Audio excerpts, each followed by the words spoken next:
Hey everybody, welcome back to my channel for another episode of Flea Market Finds, and this is stuff that I picked at the outdoor flea market back on September 8th. And this is going to be a short one, I can tell you right now. For starters, I found somebody who had not one, not two, but four what appear to be brand new can't twist clamps. He had already priced these at $10 each. I ended up getting him to agree to take $7.50 a piece for him if I took all four, so I'm into these for $30. I usually try and get these for about $5 a piece, but they're usually not in this kind of mint condition like this. So, and these are genuine can't twists; these aren't knockoffs. And then from another dealer who I see there pretty often, he actually did have some machinist items this trip. Oftentimes he has mostly mechanics tools, but he did have some interesting stuff here. So I found amongst his stuff this, which is a trammel point attachment. So this is supposed to have, these are supposed to come in a pair, and then you've got these clamps that clamp onto a wood stick, and typically they would have different attachments you could put in here. So in this particular case, we've got this outside feeler gauge, almost like to make it like a big giant pair of calipers, crude calipers. But anyways, it's not really of much use alone, and unfortunately searched high and low through his stuff. I explained to him what this was and why it's supposed to be in a pair, and he assured me that it wasn't something that he felt he was going to ever find later. Probably at the estate that he cleaned out, this was already missing or long gone or inadvertently tossed in the trash scrap heap. So he threw this in with this deal here, but mainly it was this stuff here that I paid for. I grouped this together and I got this for $35. I've got three small Norton stones used, but still usable condition. These are handy to have, just if you want to just hone the edge on a cutter. I'm not convinced that one necessarily is. Oh no, that says Norton on the side, so it is. All right. Well, anyways, these three little stones. This nice little tap wrench right here. It's got some rust on one end of the handle here, up here. But generally speaking, it's in pretty decent shape. It's a Greenfield number 5. So that's a nice tap wrench. It's not frozen. Jaws look like they're in great shape. This Brown Sharpe micrometer, which normally I don't buy too many 0 to 1 micrometers anymore unless they're dirt cheap, and even then I'm kind of shying away because I just had so many of them. But this one caught my eye for a couple of reasons. First of all, I love this old style case that they used with the logo on the inside there. It's almost like a jewelry case. It's got kind of like a tapered edges here. It's got the logo on the outside, and what's in it is a 0 to 1. It's another one of these slant lines. So the slant line micrometers, these lines are at a slight angle on the bottom of the horizontal there. These lines are angled back this way a little bit. So when you're creeping up on the measurement there, you could still see the line. And I think that's something that they patented, and you know, they literally call these, they actually did name these slant line micrometers. This is a really nice clean example of that type of micrometer. It's a friction thimble. It's a little sticky, but it works. The lock works. It's not engraved. It's just clean as a whistle, carbide faces. This is a very nice micrometer. And considering the age, it's really in great shape. And last but not least, in this little lot for $35 was this thing that I spotted right away. Took one look at it and realized this has got to be a square. I mean, ha ha ha. No, Steve, it's a cube. What I meant to say by that is that this appears to be a precision square used for setup work. At least that's what I think it is. The sides do appear to have a ground finish and almost what appears to be a lapped finish. If I can get this to focus, there's an interesting pattern here that makes me think that this is some sort of a lapping that was done to this. So if I were able to actually find identification on here, say, identifying this as, say, like a Taft Pierce piece, This would be actually still worth some decent money. As it is, I don't know what it's going to be worth. Well, I can't find any markings on it to identify it, maker. And not only that, but it's also not even a perfect cube. It's actually 3 1/4 on one axis and 3 1/8 on another and 3 1/16 on another. So go figure.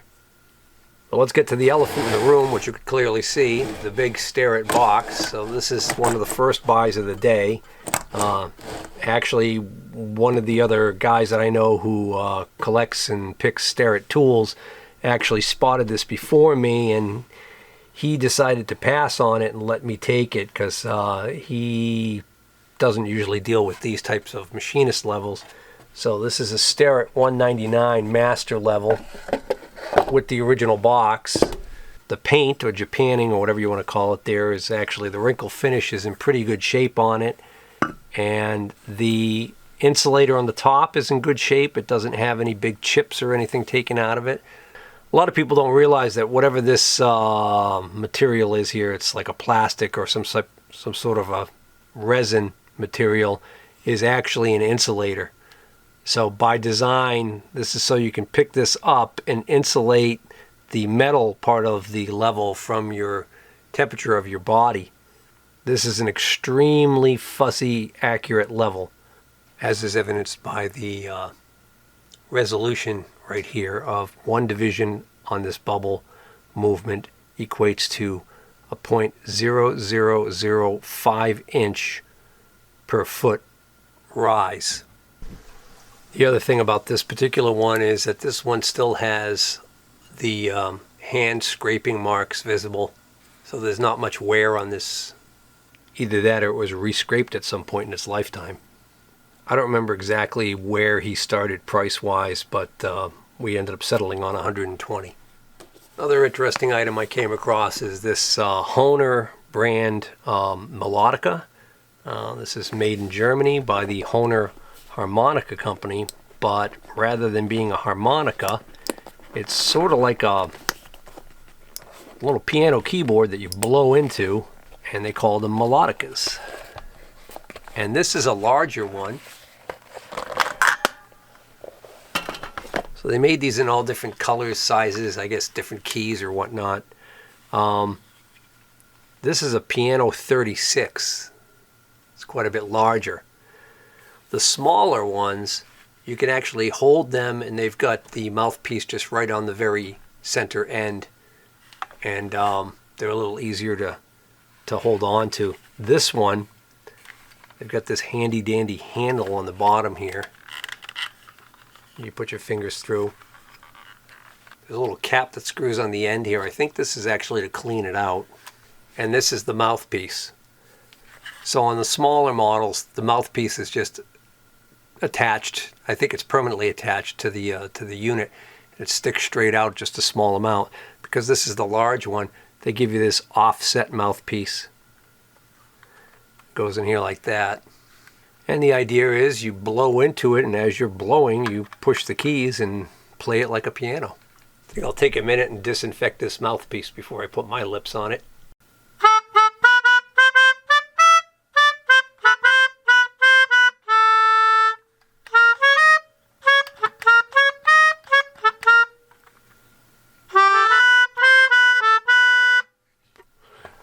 You get the gist of it.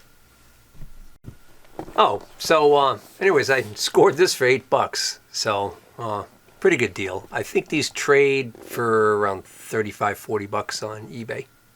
These larger ones. And what trip to the flea market would be complete without stumbling across some vintage CB or, amateur radio stuff.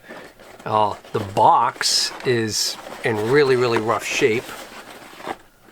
But what's in here is a Turner Road King 70J. So this is a transistorized ceramic noise canceling with volume electronic switching. So what this is what's called a power microphone. So your microphones that come with mobile CB radios tended to be stock microphones. They just had the element and the switch in them. And all the amplification of the audio took place inside the radio. Well, as time went by, manufacturers realized, hey, there was a market for aftermarket microphones that had built-in amplification, and thus gave rise to the power microphone. They're more common, I think, on bass radios, bass ones like the Chrome Lollipops, the D104s that you see me picking those up all the time. So I just thought it was cool as heck that they had the original box, even though it looks like we're missing a screw there, so it's going to need a little bit of help. It's a little dirty. It appears to be well used, but it's still neat, relatively speaking. If you're a CB geek like me, it's kind of a neat thing. So it's the Rode King Model 70J. Even got a little bit of paperwork left in there with it. And I only paid $5 for it. I wasn't going to pay a lot because, with the condition being what it was. It's too bad it wasn't mint new in the box. That would be something. Yeah, so somebody sold one of these recently on eBay for $35. It was tested working, and it was about in the same condition as this, even right down to this, kind of wear on the coloration on the screen. Oh, look at that. That plastic is... Oh, look at that. That rubber is just all dry rotted and failing. That's a shame. Well, let's just check and make sure that I didn't leave any batteries in there. No, I didn't. Some light green corrosion there, but nothing that won't clean up. You're probably wondering what the heck kind of battery goes in there. Probably was a battery used for photographic use or something. Oh, get a load of this. There's a business card in here from a CB place.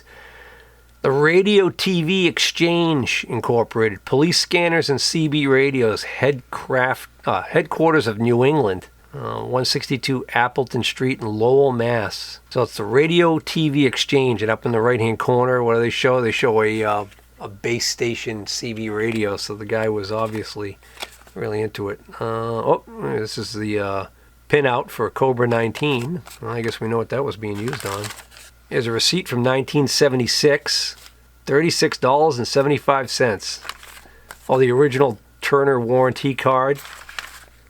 Turner Microphones wiring booklet, and the spec sheet. So I guess the J in the 70J means that it's a electronically switching microphone as opposed to a relay, and you can wire it up either way depending on what kind of radio you have.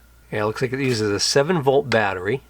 Oh, okay, here it is right over here. Power supply, a Rayovac 1501 or equivalent 7-volt mercury battery. So the original 1501 Rayovac batteries are almost impossible to find, but they crossed to the 175 battery, which is still available. That's a specialty battery. It's used in, I think it's used in some dog collars and some cameras and stuff like that. But so the A175, the TR175, or just a straight 175, these are all 7.5 volt batteries. And so even though this says 6 to 7 volts, they actually expected you to use a 7.5 volt battery. Those batteries can get a little bit pricey. You could buy like the really cheap knockoff ones online. Or alternatively, what you can do is you can actually get LR44, the button style batteries. You can stack 5 of those, and you actually can just use a little piece of heat shrink tubing, stack them in there, and use that. And if you buy the LR44s in bulk, like off of Amazon, you tend to buy those cheaply enough that you can get your cost of building a battery pack for these old microphones down to like, $3 per instance, and they work actually pretty well. So 5 LR44s are going to give you just like a shade over 8 volts. So it's a little on the high side, but the electronics in the microphone will handle it. And that works for a lot of these different early handheld Turner microphones that use that battery. I saw a dealer who I buy from pretty regularly when he has stuff, and he had these monster drill bits, just these 4, and not only are they huge, got these big old Morse tapers on them. These are high-speed steel. They're all made in the USA. This is W&B, which I don't remember who that is. It's not United Twist Drill. So what I thought was kind of neat about these is that they're 4 flute drill bits. You don't see those as often. Let's face it, these days you don't come across drill bits this large that often any longer. So these would have been designed to be used in a tailstock of a large lathe. This is an inch and 13/32. This is an inch and 27/64. All right, this is a national twist drill. This is another WB. This is an inch and 7/16. And this is an inch and 23/64. This one is a Red Shield ST. That rings a bell. Okay, I just Googled it. So ST is Standard Tool Company. That's who made Red Shield drill bits. And it appears the W and B stands for Whitman and Barnes, which is another early drill manufacturer. I don't remember exactly what I actually ended up paying them for these. Probably about $10 for the lot. Probably wouldn't go much more than that, just because they're not an easy sell. And the other thing he had on his table was this box of indicators, and I took one look at it, started looking through it, and realized, son of a gun, this is from the same hoard of metric indicators that I bought twice from a guy. He brought in boxes of them. And so I got to talking to my friend there that I buy from who had these, and we agreed that he probably ended up buying these from that guy. This is probably the last of what that guy had, and that for whatever reason I ended up not getting them, and he did.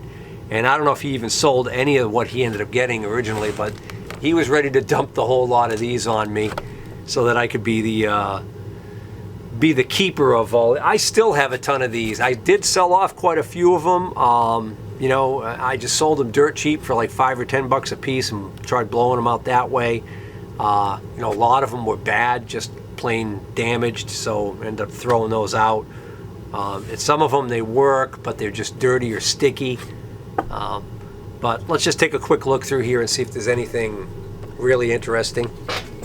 Those of you guys who watch my channel regularly, you may remember a while back when I went through this big, huge hoard of these types of indicators I had bought. And again, it was loaded with a bunch of brand names that I had never seen before. They were all European. They were all metric. And one of the names that kept coming up was this Roche name with the beehive logo here. ROCH, France. So now see, that seems to work perfectly fine. For whatever reason, somebody marked it though. Probably took it out of service for some reason. Here's like a really early Roche case.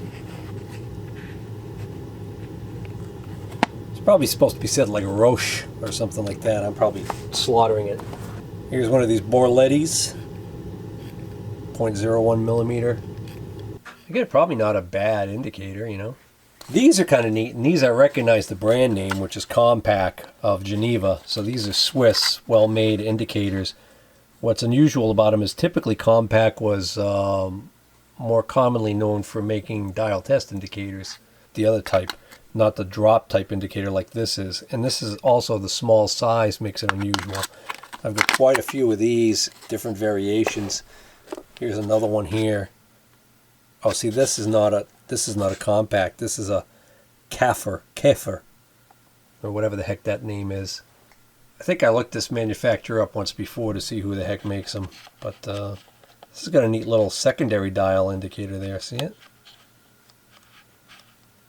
That's weird how that works. Let me get this out of here. So yeah, that's one sick puppy. That one seems okay. I don't think I've seen one of these before. An Hohner, O-N-A, made in France. Anti-choc, C-H-O-C, short for chocolat. So this is an anti-chocolate. It's in the pro peanut butter camp. Another one I haven't seen before, a Micros anti-choc.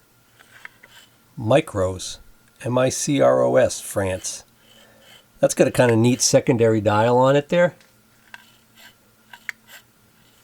Kind of neat. Looks like I might have two of those. Yep, Micros. Apologize for the glare. I'm trying to make sure that you can see the dials on these. This one says Roche Paris. Ooh. Does anybody know French? Comparateur et Cadran. That looks like 1958. I think that says 1958. Wow. Is that the inspector's name? Explains why the boxes look so old. Oh, this is one of those Somet, S-O-M-E-T. A nice case for this one, huh? Yeah, that one's really... It's just really stiff, but it seems to not be broken. Like a jewelry case, some of these boxes. And we got another compact here. It's kind of a neat old compact case. Oh, it's missing the clasp. Oh, that's actually what's in here. It's actually still got the compact indicator in it.